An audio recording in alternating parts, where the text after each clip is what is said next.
全干的稻草想要养牛羊，全干的稻草好加工吗？那稻草加工用这种全自动揉草机会不会缠轴？你好，朋友，我是张一。今天呢，我们就应咱们养殖户的需求啊，弄了一些这种全干的稻草，是稻草啊，不是草山子。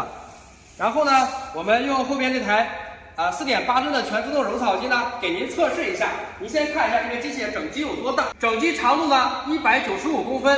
宽度将近60公分，高度呢是95公分，链条宽度、净宽度呢27.5公分。那记着这些数字呢，就不会搞错了，也不会上当受骗。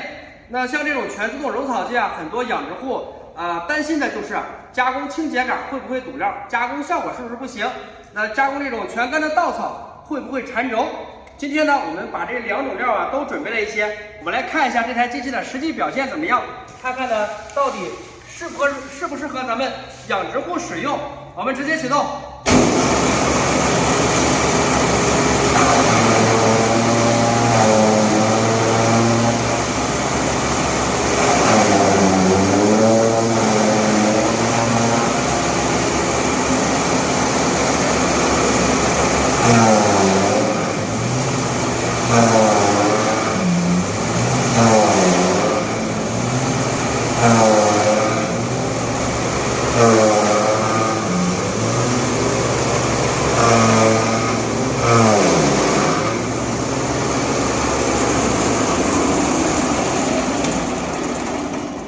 您看这活干的利索不利索？然后呢，这个就是全干的稻草直接揉碎的效果了。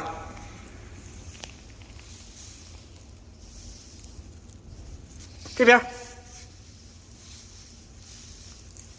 这是实际加工效果。下边呢是我们刚才加工的新鲜玉米秸秆，怎么样？也都是完全揉碎的效果。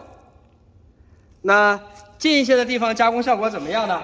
应该是更细啊，看一下，这个稻草呢是完全揉碎的效果，很柔软呢，完全揉碎的效果。越往下边呢，揉得越细。青草料呢？青草料应该是比较重，吹得比较靠后了。那这个呢，就是我们给咱们有问题的、有疑问的养殖户提供的标准答案，实际的加工效果。那至于这台机器合不合适您使用，您看一下实际加工效果。那我是张一，感谢您的支持，也祝您在家养殖顺利。